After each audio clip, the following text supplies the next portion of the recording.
Что на сегодня мешает предпринимателям развивать свой бизнес или открывать новый? Глава Чувашии Михаил Игнатьев встретился с бизнес-сообществом республики, выслушал просьбы и взял на заметку некоторые пожелания.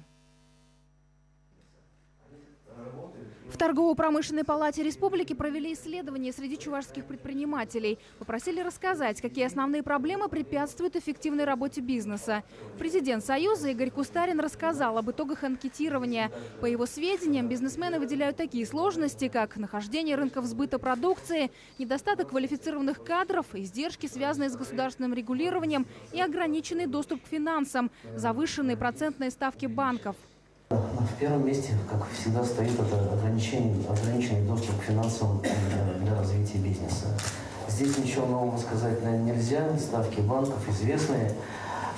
И те действия, которые предпринимают на федеральном уровне и на региональном по созданию вот этих институтов поддержки, финансовой именно поддержки бизнеса, они работают и очень, кажется, своевременно и необходимо, но их крайне, конечно, недостаточно. Предприниматели также затронули тему оценки кадастровой стоимости объектов недвижимости и связанное с этим налогообложение. В последнее время этот вопрос волнует большинство представителей бизнеса. С введением новых правил расчета кадастровой стоимости платежи увеличились несколько раз и стали для многих непосильной ношей. Я должен оценить то, что происходит у нас в республике, как разумную ситуацию. Господа предприниматели, возможно, со мной не согласятся, потому что они считают, что кадастровая стоимость по некоторым объектам завышена. Но если мы все-таки окинем взглядом то, что творится в регионах рядом с нами, то уверяю вас, что ситуация у нас еще далека от критичной. При этом сегодня и власти на федеральном, и на региональном уровне признают, что новые правила расчета оказались несовершенными, необходимо многое менять.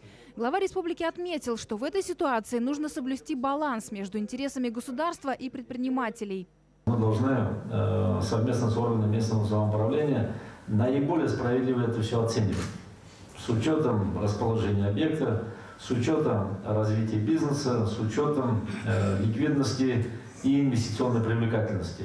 Критерии они будут совершенствоваться, законодательная база тоже будет меняться, на это есть соответствующее поручение президента Российской Федерации. Но мы готовы двигаться по соблюдению баланса интересов. Обе стороны настроены на открытый диалог и решили встречаться чаще. Наталья Егорова, Виктор Степанов, Вести Чувашия.